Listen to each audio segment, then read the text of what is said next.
ఇప్పుడు మీకు ఇష్టమైన జెమినీ టీవీ సీరియల్స్ ని టీవీలో టెలికాస్ట్ అయిన వెంటనే సన్ నెక్స్ట్ లో మాత్రమే చూడండి. Okay sir. దీని గురించి తర్వాత డిస్కస్ చేద్దాం. మీరు ప్రొసీజర్ క్యారీ చేయండి. సరే సార్. చనిపోయిన వ్యక్తి ఫ్యామిలీకి ఎంతో కొంత అమౌంట్ ఇచ్చి క్లోజ్ చేయండి. Okay sir. ఫార్మాలిటీస్ అన్ని నేను పూర్తి చేస్తాను. ఓకే.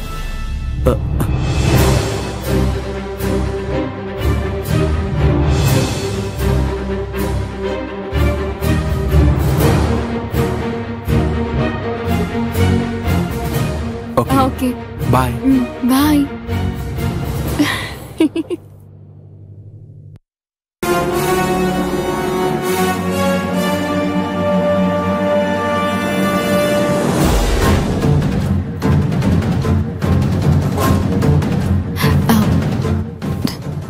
డాడీ, ఏమైంది డాడీ మీకు?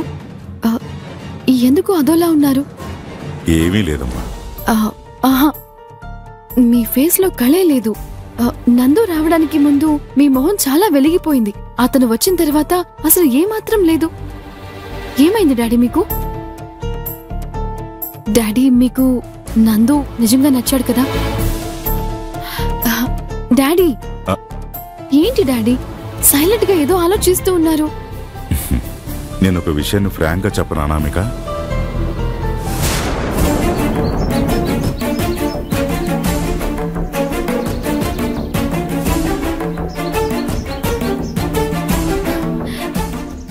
డాడీ,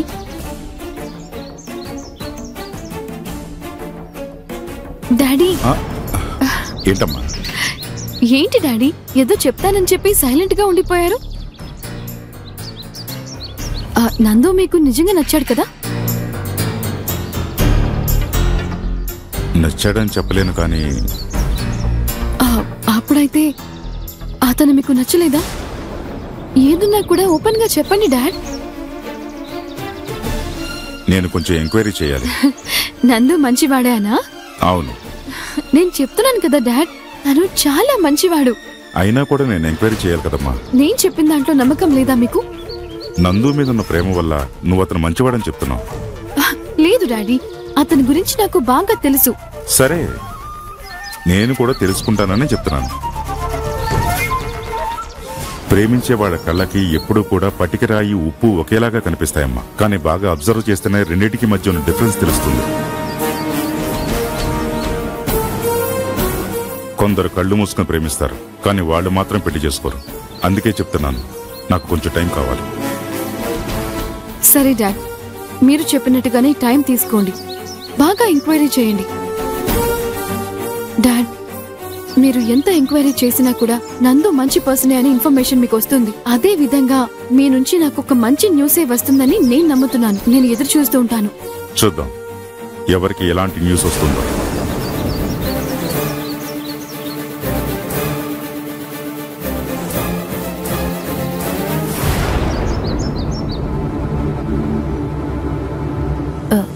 అన్నయ్య,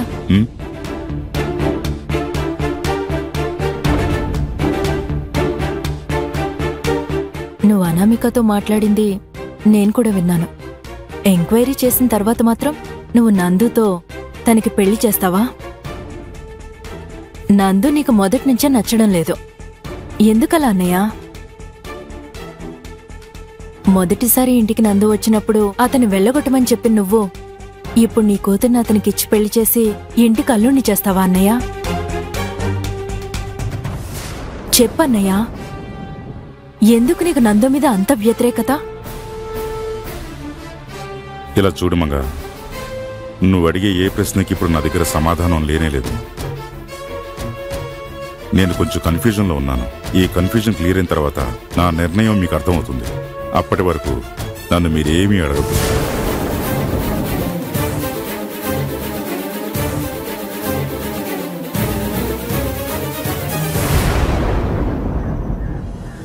హలో సార్, చెప్పండి సార్.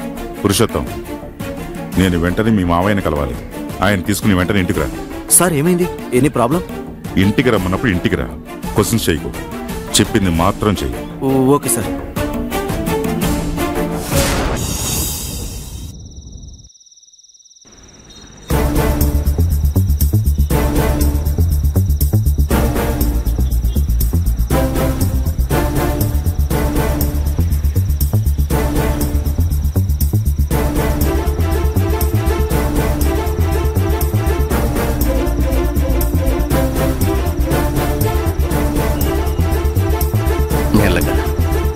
మెల్లగా. నందు, కల్పన, కొంచెం హెల్ప్ చేయడానికి రండిలా. ఏంటండి? జాగ్రత్త జాగ్రత్త, మెల్లగా. అయ్యయ్యో నాన్న, ఏమైంది? జాగ్రత్తగా కూర్చోండి. మెల్లగా. జాగ్రత్త నాన్న. ఇది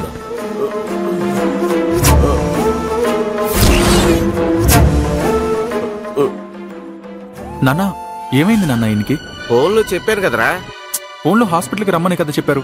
ఈయనకేమైంది? ఎందుకు ఇలా ఉన్నారు? పరిహారం గురించి మాట్లాడడం కోసం ఈయన్ని కలవడానికి లాడ్జికి వెళ్ళాను.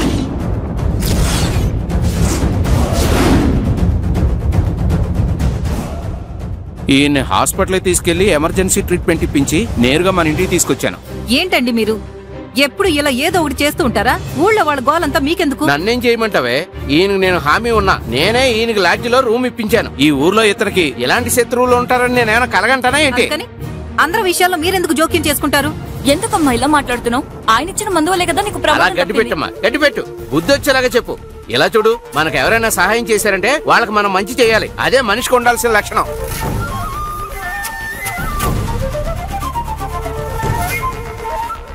ఈయనకి ఇలా అయినందుకు ఏం జరిగింది, ఎలా జరిగిందని అక్కడ పోలీసులు నన్ను నానా రకాలుగా ఇబ్బంది పెట్టారు. చివరికి ఏం చెప్పారంటే, ఈయన మామూలు మనిషి అయ్యేంత వరకు నీదే బాధ్యత అని చెప్పారు. దానికి మీరేం చెప్పారు? అది మీరు చెప్పేది ఏంటని నేను పోలీసులకు పద్ధతిగా చెప్పి నేనే జాగ్రత్తగా ఈయన్ని చూసుకుంటానని చెప్పి తీసుకొచ్చాను. ఒకళ్ళతో వరదరాజులంటే మామూలు విషయమా? మీరు ఎప్పటికీ మారారండి. ఏదో ఒకటి చేసుకోండి. రే, ఇందులో నా తప్పే ఉందని అలా చిరాకుపడుతుందిరా. నాన్న, అమ్మ గురించి మీకు తెలుసు కదా, వదిలేండి నాన్న. ముందు ఈయన్ని తీసుకెళ్లి పడుకోబెట్టాలి. రండి, హెల్ప్ చేయరా? రారా నందు.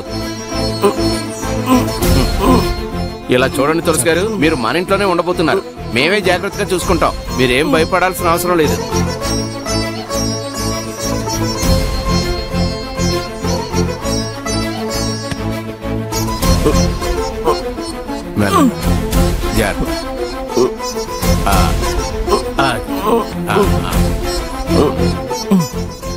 ఇది మీ ఇల్లు అనుకోండి, మీరేం మొహమాట పడద్దు. రే, కొంచెం నీళ్లు తీసుకురారా.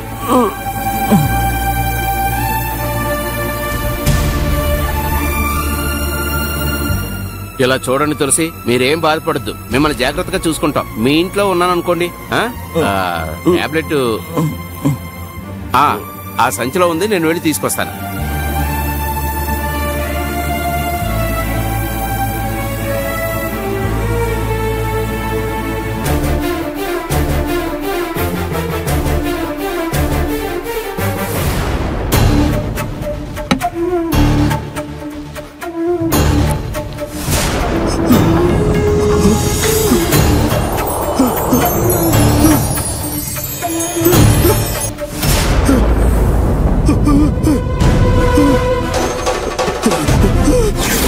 నా జ్ఞాన నేత్రంతో ఆ 7వ ఆత్మగల వ్యక్తి నక్షత్రం రాశిని అదే నేను నీకు చెప్తాను.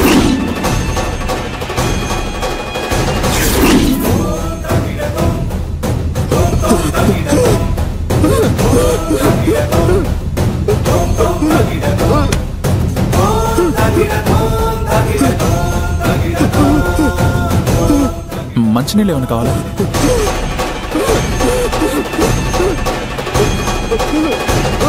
తీసుకోండి.